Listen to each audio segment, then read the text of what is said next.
बिस्मिल्लाहिर्रहमानिर्रहीम। व्यूअर्स कैसे हैं?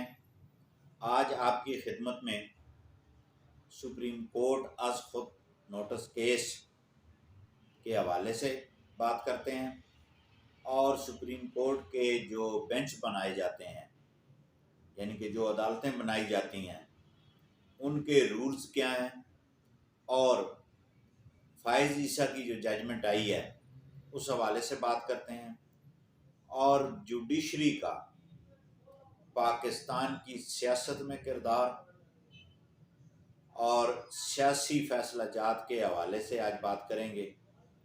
तो सबसे पहले आपको बताता चलूं कि जो कल ही चीफ जस्टिस साहब ने इलेक्शन के हवाले से आज खुद नोटिस केस की समाअत की और जो वो फैसला आया वो सारा इससे पहले वाली वीडियो में हम आपको बता चुके हैं। अच्छा, अब ये हुआ कि जो फाइज ईसा साहब थे जज, ये मोस्ट सीनियर जज हैं सुप्रीम कोर्ट के और इनको जो है वो बेंच में शामिल नहीं किया गया। इनका एक और अलहदा सा बेंच था, उस बेंच में जो है वो ये बेंच बनाया गया। तो साथ जो है वो याहिया अफरीदी साहब वो बेंच में थे जो आम केसेस की समाअत के लिए वो मुकर्रर था, बेंच नंबर 2। अच्छा, उसमें ये किया गया कि जो याहिया अफरीदी साहब हैं, आपको याद होगा कि ये याहिया अफरीदी साहब जो हैं, ये इन्होंने जो है वो आज खुद नोटिस केस में जो है वो अपनी फाइंडिंग दी मज़ाहिर उसके साथ अतरमिनल्ला साहब के साथ, लेकिन इनको वहाँ से बेंच से निकाल दिया गया। ठीक है जी। और उसके बाद इन्होंने क्या किया कि जो बेंच बना फाइज ईसा के साथ, वहाँ पे ये बेंच बन गया आम केसेस के, जो गरीब लोगों के केस लगे हुए थे, क्योंकि अमीरों वाला तो जाहिर है जो केसेस होते हैं वो नंबर 1 बेंच में लगते हैं। अच्छा, अब उसमें ये किया कि चूँकि अफरीदी साहब ने फाइंडिंग दी थी कि ये जो इलेक्शन कमीशन की हवाले से जो आज खुद नोटिस में, तो लगता ये है कि बेंच नंबर 1 को जो है वो चीफ जस्टिस को जो है वो गालबन गुस्सा था। अब उन्होंने क्या किया कि इस बेंच को, जो बेंच बना हुआ था, उस बेंच को उन्होंने चेंज कर दिया और उसमें जो है सैयद हसन अजहर साहब जस्टिस हैं और उसके साथ जो है मज़ाहिर अकबर नकवी को बेंच में शामिल किया गया। अच्छा, फाइज ईसा साहब को हटा दिया गया। अच्छा, याहिया अफरीदी साहब जो हैं वो मोस्ट सीनियर आते हैं। अच्छा, उनको हटा के जो है वो नकवी साहब को उस बेंच का हेड बनाया गया, यानी कि एक जूनियर जज को सीनियर पे तरजीह दी है। ये कानून सीखने का बड़ा मौका मिलता है, परखने का भी बहुत मौका मिलता है। तो वो जब फाइज ईसा साहब ने ये सारा मामला देखा तो उन्होंने रजिस्ट्रार सुप्रीम कोर्ट से कहा कि आपको ये बेंच किसने आपने तब्दील किया और क्यों किया, आप कर नहीं सकते। तो उसने कहा कि मुझे चीफ जस्टिस के जो सेक्रेटरी हैं उन्होंने कहा। तो उनका आप फिर लिख कर दें कि उन्होंने वर्बल आप ऑर्डर लेते हैं, रिटर्न देता है, क्या करते हैं। अच्छा, जो फैसला वो उन्होंने वो दिया। अब जो सुप्रीम कोर्ट के जो रूल्स हैं बेंच की तश्कील के बारे में, वो बड़े वाज़ेह हैं। उसमें यह है कि जब कोई एक बेंच चीफ जस्टिस बना देता है, उस बेंच को जो है वो रिमूव नहीं कर सकता, उसमें से जजेस की तब्दीली नहीं कर सकता, उसको दोबारा बेंच तश्कील नहीं दे सकता। अब जनाब ये जो सुप्रीम कोर्ट के रूल्स का जो ऑर्डर 11 है वो हम पढ़ते हैं, जो फाइज ईसा साहब ने रिप्रोड्यूस किया है अपनी उस जजमेंट में। और वो जो जजमेंट है, वो जो ऑर्डर है, उसमें जनाब ये हम पढ़ लेते हैं।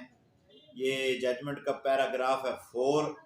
Order 11 is title constitution of the benches that every case shall be heard by the judge to the nominated by the chief justice and enable the Chief Justice to refer any case to a larger bench, and if in any case the judge are equally divided in opinion, then to place the case for hearing.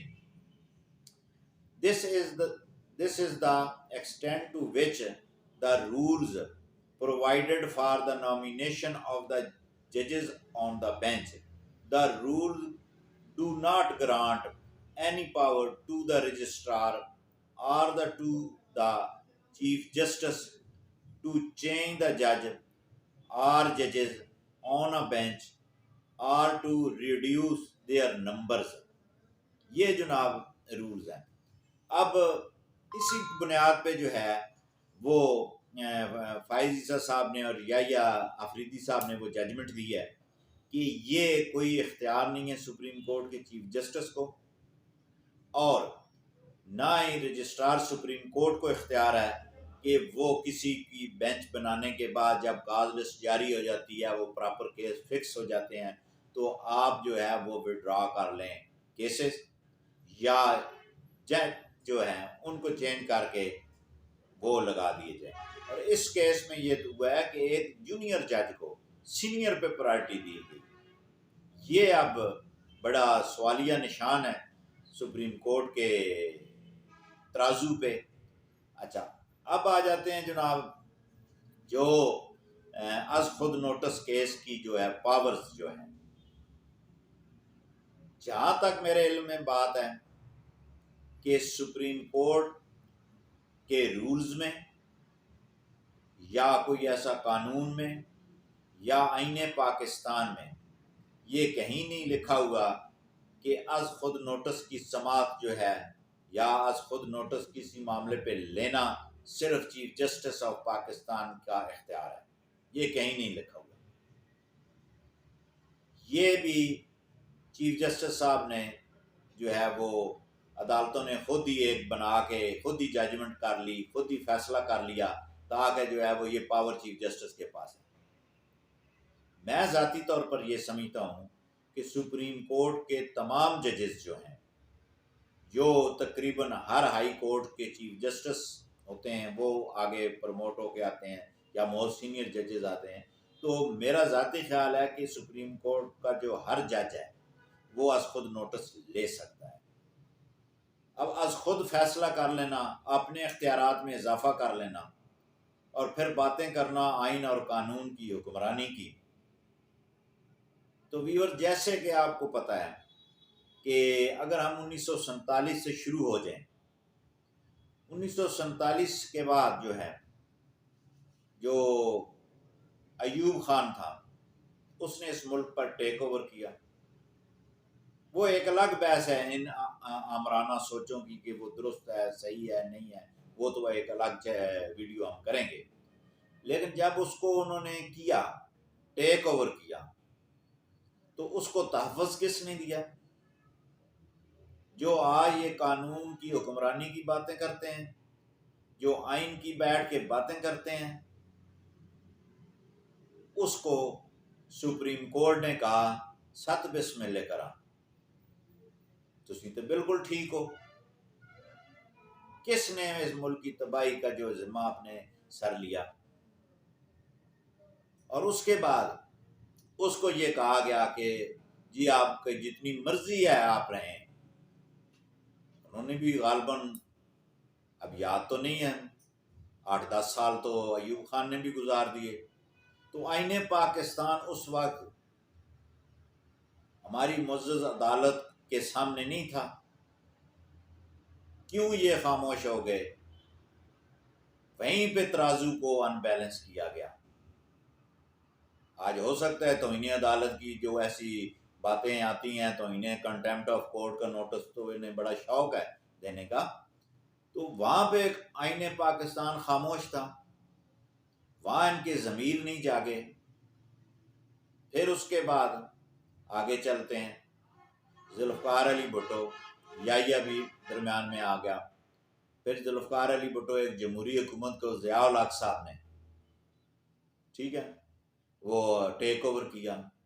और जो ज़िया उल हक साहब की पहली तकरीर थी उनकी क्या तकरीर थी, बहुत सारे लोगों को वो बात याद होगी। तो उन्होंने 3 माह का ऐलान किया था, जो सोमो सलात का पाबंद जर्नल, जिसको हम सब एक इस्लामी जर्नल कहते हैं कि बड़ा नमाजी था, बड़ा सब कुछ था, अल्लाह उसकी मग़फ़िरत फरमाए, फौत हो चुके हैं। तो वो पूरी कौम के सामने टीवी पे आन के, रेडियो पे आन के उसने खिताब किया कि 90 दिन के अंदर, यानी 3 माह के अंदर मैं इंतखाबात करा दूंगा। जो इतना पाबंद हो नमाज रोज़े का, और रमज़ान एक्ट भी निकाला कि इसमें एहतराम के हवाले से और भी बड़े कानून बनाए, वो भी सादक और अमीन थे। अच्छा, जब उन्होंने टेक ओवर किया तो उस वक्त 1973 का आइन मौजूद था, हमारी मुअज़्ज़ज़ अदालत भी मौजूद थी। क्या उस वक्त अदालत को आईने पाकिस्तान नजर नहीं आया? क्या 90 दिन के अंदर इंतखाबात होना थे? क्यों आपने 11 साल इस बात का तहफ़्फ़ुज़ किया कि नहीं जी सोने हो तुसी बहुत ठीक हो? क्यों उसको जो है वो तहफ़्फ़ुज़ दिया? बेड़ा गर्क करने में, मईशत की हालत तबाह करने में, ये एक दिन की बात नहीं होती। अब कौन शरीके गुनाहगार है? मुजरम तो मैं मुल्ज़िम नहीं कहता, गुनाहगार ही कह सकता हूँ। अच्छा, फिर उसके बाद चलते चलते जनरल मुशर्रफ आ गया। जनरल मुशर्रफ ने जब असम्बली पे शब खून मारा, वो अलग बहसें हैं, वो उसको बाद में देखते हैं। लेकिन जब वो और उसके इस गैर आईनी इकदाम को किसने तहफ़्फ़ुज़ दिया? आज ये बैठ के हर आदमी को, जो पाकिस्तान के जो हैं वो यहाँ बैठ के बातें करते हैं, तो किसने दमाम दिया? वो जब आए तो इस सुप्रीम कोर्ट ने ये कहा कि आप जो है 3 सालों में इंतखाबात करा दें। आईने पाकिस्तान 90 दिन की बात करता है। क्यों आपके वो कलम की स्याही खुश्क हो गई थी? क्यों नहीं आपने उस वक्त आईने पाकिस्तान पढ़ा था? और जंग अखबार की मेन हेडलाइन है जिसमें 3 साल का सुप्रीम कोर्ट ने कहा, जनरल साहब आप 3 साल के बाद इंतखाबात करवा लें। कौन सा आइन में ऐसी बात लिखी हुई थी? किस तहत आपने वो किया था? और फिर 3 साल क्या जनरल साहब भी जो है 8-10 साल जो है वो अपना लगा के अल्लाह को अब प्यारे हो गए हैं, उनकी अल्लाह भी मग़फ़िरत फरमाए। जो फौत हो जाता है उसके लिए दुआ करनी चाहिए। तो ये जो है, और फिर सभी हम ये कहते हैं कि पार्लियामेंट ये कहती है कि आईनी हदूद में रहें, सुप्रीम कोर्ट भी कहती है आईनी हदूद में रहें तमाम अदारे। ये सिर्फ कहने की हद तक बातें करते हैं। क्यों फिर राजा परवेज़ अशरफ जो स्पीकर है, जिसने इस्तीफे मंजूर किए हैं, जिन्होंने आन के बाद इस्तीफे दिए, तो क्यों हाई कोर्ट और सुप्रीम कोर्ट ने मुदाखलत की पार्लियामेंट के इख्तियारात पे कि उनको जो है वो नोटिफिकेशन सस्पेंड किए?